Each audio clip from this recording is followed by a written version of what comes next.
హల్లెలూయా. Good morning. తెల్లవారిందండి, మేల్కొన్నారా? ప్రభువును స్తుతించారా? మోకరించి ప్రార్థించారా? ఆయన వాక్యాన్ని పఠించారా? దినచర్య ప్రారంభించే ముందు దేవునితో సమాధానపడ్డారా? దేవుని సందేశాన్ని, దేవుని చిత్తాన్ని, దేవుని ఆలోచనలు పొందారా?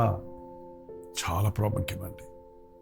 ఆదరా బాదరా నిద్ర లేవటం, ఉరుకులు పరుగులతో ఆ పని ఈ పని చేయటం, సాయంత్రానికి ఏమీ సాధించలేని స్థితిలో మిగిలిపోవటం మనకి అలవాటైపోయింది కదా.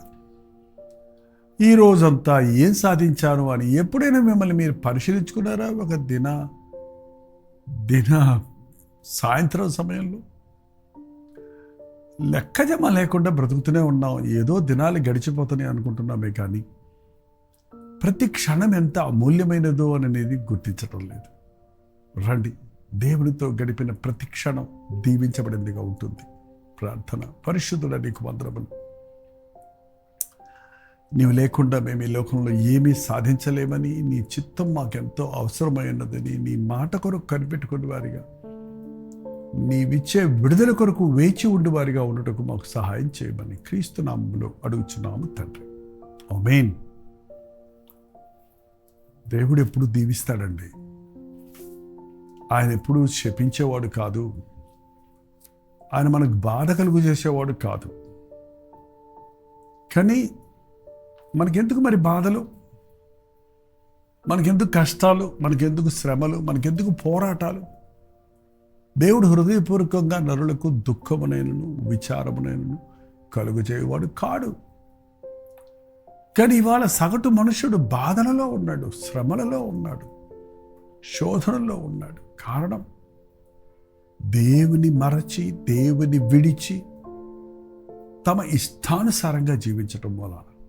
అంతేకాదు, దేవునిని విడిచిపెట్టడం ఒక నేరం అయితే, అపవాదితో జతగట్టడం మరొక పెద్ద నేరం. జనులు రెండు నేరాలు చేస్తున్నారు. జీవజల ఊటనైన నన్ను విడిచిపెట్టారు, నీళ్లు నిలవని తొట్టెలు నమ్ముకుంటున్నారు. రక్షించే క్రీస్తును వదిలి భక్షించే వారిని నమ్ముకోవటం వల్ల, మేలు చేసే ప్రభువును వదిలిపెట్టి కీడు సంభవించడానికి కారకులైన వారిని వెంబడించటం వల్ల మనం శ్రమల పాలవుతున్నాం, నష్టాల పాలవుతున్నాం, సమస్తమును పోగొట్టుకుంటున్నాం. దుష్టుల ఆలోచన చొప్పున నడువక, పాపుల మార్గమును నిలువక, అపహాసకుల కూర్చుండ చోట కూర్చుండక, ఇంట్లో పడుకొని నిద్రపోతే చాలదాం. ఏంటండి, యెహోవా ధర్మశాస్త్రం అందు ఆనందించుచు దివారాత్రములు దానిని ధ్యానించేవాడు ధన్యుడు. అట్టివాడు ఆకువాడక తన కాలమందు ఫలమిచ్చు చెట్టు వలె ఉండను, అతడు చేయునదంతయు సఫలమగును. మీ చేతుల్లో చేసే పనులు సఫలత ఉందా? మీ బ్రతుకులో సఫలత ఉందా? దేవునికి విరోధంగా ఉండి దేవుని సహాయాన్ని కోరకుండా మనం ఏది సాధించగలమండి? ఈ లోకాధికారి అయిన సాతాను మనం ఏదో సాధిస్తున్నామన్నట్టు మనకి బిల్టప్ ఇస్తారంటారు చూడండి, మనల్ని అట్లా ఒప్పింపు చేస్తారని ప్రయత్నిస్తాడు కూడా. మీరు ఎప్పుడైనా గానుగా ఆడేటువంటి ఎద్దును చూసారా? గానుగ అంటే గుండ్రంగా ఉంటుందండి, మధ్యలో పుత్రంలా ఉంటుంది. మీరు ఆంధ్ర వెళ్తే చాలా చోట్ల చూడవచ్చు. ఇప్పుడు కూడా ఈ గ్రైండర్స్ అయ్యి వచ్చాక ఇప్పుడు తక్కువ యూసేజ్లో ఉన్నాయి. ఆ గానుగాడే ఆ ఎద్దుకి పొద్దున్నే ఆ యజమాని కళ్ళకు గంతలు కడతాడు. గంతలు కట్టి సాయంత్రం వరకు అది గుండ్రంగా తిరుగుతూ ఉంటుంది, అది రుబ్బుతూ ఉంటుంది. సాయంత్రం వరకు కష్టపడద్దండి. కళ్ళకు గంతలు కట్టాడు కాబట్టి అది ఎక్కడికి పోతుందో తెలియదు. అది అక్కడే గుండ్రంగా తిరుగుతున్నానన్న సంగతి దానికి తెలియదు. ఎంతో దూరం వెళ్ళిపోయాను నేను ఇవాళ, చాలా దూరం నడిచాను, కొన్ని వందల మైళ్ళు నడిచాను అనుకుంటుందట. కానీ గంతలు విప్పేటప్పటికి ఎక్కడ బయలుదేరిందో అక్కడే ఉంది. అదేవిధంగా మనం ఏదేదో చేసేసాము, ఏదేదో సంపాదించేసాము, ఏయో ఇల్లు కట్టేసాము, వ్యాపారాలు చేసాము అనుకుంటున్నాం. కానీ మనం చివరికి వచ్చేటప్పటికి ఆ నిల్ బ్యాలెన్స్లోనే మిగిలిపోతున్నాం. ఆ డ్యూస్ మనకు ఉండిపోతున్నాయి, అప్పులు మిగిలిపోతున్నాయి, రుణభారాలు మిగిలిపోతున్నాయి. ఏది నీవు పడ్డ ప్రయాసకు ఫలితమేది?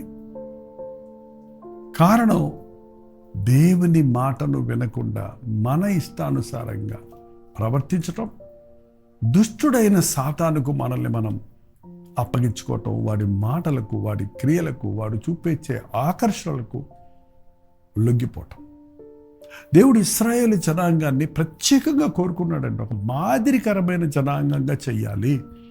ప్రతి మనుష్యుడు తన ఇష్టానుసారంగా ప్రవర్తిస్తున్నాడు. కనీసం వీరిని నేను నా కోసం చిత్తపరుచుకోవాలి, నా స్వభావాలు చూపించే వారికి ఉండాలని కోరుకున్నాడు. కానీ వారు కూడా మాటి మాటికి దేవుడిని విసిగించి ఎన్ని అద్భుతాలు చేసినా, ఎన్ని ఆశ్చర్యాలు చేసినా, వారు ఏడ్చి మరుపెట్టుకున్నప్పుడు వారిని విడిపించినా మళ్ళీ మళ్ళీ మళ్ళీ మళ్ళీ మళ్ళీ మళ్ళీ వారి ఇష్టానుసారంగా ప్రవర్తించినప్పుడు చివరికి దేవుడు వారిని విడిచిపెట్టేశాడు. వారు ప్రభువు విడిచిన వాడు దౌర్భాగ్యుడు అవుతాడండి. ప్రభువు మనల్ని విడిచిపెడితే మనం భ్రష్టులమైపోతాం. ఆ మాట చాలా భయం నాకు. యూదా ఇస్కారియోతు భ్రష్టుడైపోయాడు. ఒక పూట కూటి కోసం కక్కుర్తి పడ్డటువంటి ఏసావు భ్రష్టుడైపోయాడు. ఒక పూట కూటి కొరకు భ్రష్టుడైన ఏసావు అంటే వ్యభిచారి అయిన, కక్కుర్తిపరుడైన మీలో లేకుండా జాగ్రత్తగా చూసుకోండి అన్నాడు ప్రభు. ఇశ్రాయేలు జనాంగాన్ని వదిలిపెట్టేసిన తర్వాత అలా యేసయ్య అండి వదిలిపెట్టేస్తారు అంటాడే కానీ ఎట్ట వదిలిపెడతారు చెప్పండి? పొరా ఇంట్లో నుంచి అని తండ్రిగా నీవు అంటావే కానీ తీరా నీ బిడ్డ బయటికి పోతే నీ గుండె పుండవదా? ఇక నా గడప తొక్కొద్దు అని నీవు అంటావే కానీ ఆ బిడ్డ నీ ఇంట్లో లేకపోతే నీవు తల్లాడిపోవా? మానవులకే ఇంత చెడ్డవారివైన మనకే ఇంత ప్రేమ ఉంటే పరమ తండ్రి మనల్ని ఎలా వదిలిపెడతాడండి? నువ్వు ఎంత బాధ పెట్టినా, ఎంత విసిగించినా, ఎన్ని గాయాలు చేసినా, ఎన్నిసార్లు తిరగబడ్డా ఇంకా క్షమిస్తున్నాడు. కనుకనే ఆ ఇశ్రాయేలులకు ఒక 70 సంవత్సరాలు సమయం ఇచ్చాడు వాళ్ళు తప్పులు పశ్చాత్తాపడటానికి. తన ప్రవక్తను పంపించి దేవుడు వాగ్దానం ఇచ్చాడు. ఆ వాగ్దానం ఇచ్చినప్పుడు ఒక రాజు, కోరేషు అనే రాజు ఏలుబడిలో దేవుడు ఒక అద్భుతమైనటువంటి మార్గాన్ని ఇశ్రాయేలు తనను ఆరాధించుకోవడానికి ఒక అవకాశాన్ని కలుగజేశాడు. దినవృత్తాంతాలు 2వ దినవృత్తాంతాలు 36వ అధ్యాయం 22వ వచనం చదువుతున్నాను వినండి. పారసీక దేశపు రాజైన కోరేషు ఏలుబడి యందు మొదటి సంవత్సరమున ఇర్మియా ద్వారా పలుకుబడిన తన వాక్యమును నెరవేర్చుటకై యెహోవా పారసీక దేశపు రాజైన కోరేషు మనసును ప్రేరేపింపగా అతడు తన రాజ్యమందంతటా చాటించి వ్రాతమూలకంగా ఇట్లు ప్రకటన చేయించడు.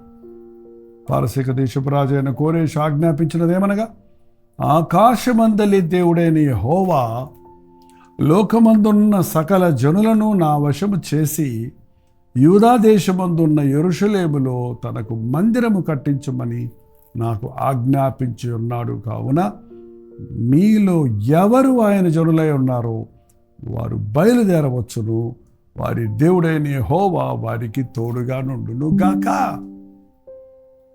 మందిరము లేక చెదిరిపోయిన బానిసలుగా ఉన్న ఇశ్రాయేలు జనాంగాన్ని దేవుడు కనికరించి వారి విడుదల కొరకు ఒక అన్యుడైన రాజును ప్రేరేపించి ఆ రాజును చేత చాటింపు వేయించింది. ఏంటంటే అంత గొప్పగా చెబుతున్నాడు, ఆకాశమందున్న దేవుడు లోకమందున్న సకల జనులను నా వశం చేశాడు.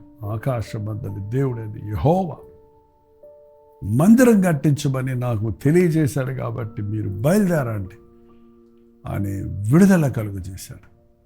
హల్లెలూయా. ఇవాళ మనకి దేవుని మందిరాలకు వెళ్ళి ఆరాధించుకునే కృపను మన దేవునికి అనుగ్రహించాడండి. కొన్ని రాష్ట్రాల్లో, కొన్ని దేశాలలో ఇవాళ ఇటువంటి స్వాతంత్రం లేదు. దేవుడు కనికరించి మనల్ని ప్రేమించి ఆయన్ని ఆరాధించుకోవడానికి, ఆయన సన్నిధిలో విజ్ఞాపన చేయడానికి మనకు మందిరాలు ఇచ్చారు. ఇవాళ బుధవారం కదండి.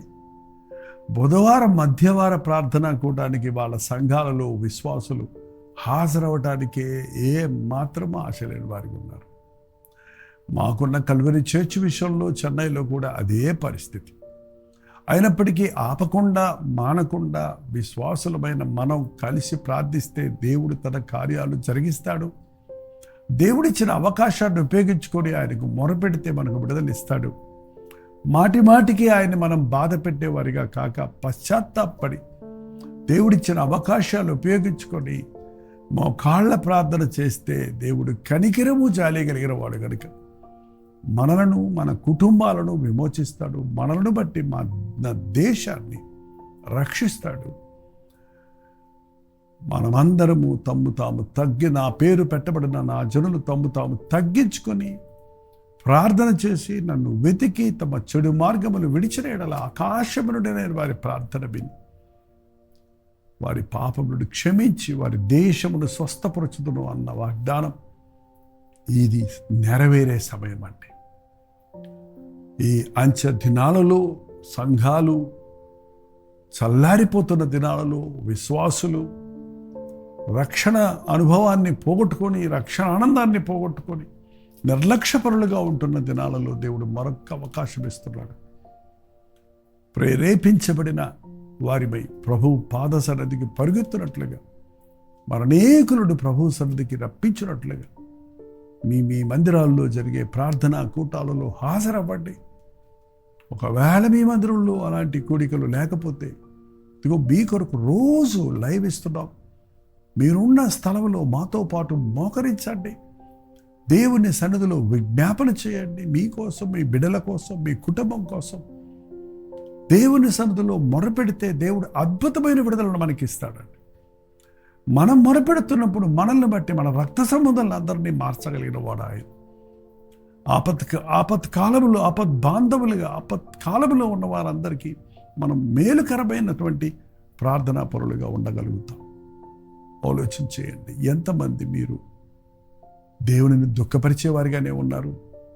దేవుడు ఇంకా మనల్ని కనికరించి కరోనా టైంలో 3 సంవత్సరాలు ముందు ఒక సంవత్సరంన్నర ఇంచుమించు చర్చెస్ అన్నీ మూయబడి ఏ విధమైనటువంటి దారి లేని భయంకరమైన పరిస్థితుల్లో అనేక మరణాలు చూసిన సమయంలో దేవుడు జాలి చేసుకుని అనేకులు ఆయనకి పెట్టిన మొరలు నడి రోడ్డులో మోకరించి ప్రార్థించినప్పుడు, దేవుని బిడ్డలు గుండెలు బాదుకొని రోధించినప్పుడు దేవుడు అద్భుతంగా తిరిగి మరలా ఈ స్వేచ్ఛనిచ్చాడు. దీన్ని దుర్వినియోగపరచుకోవద్దు.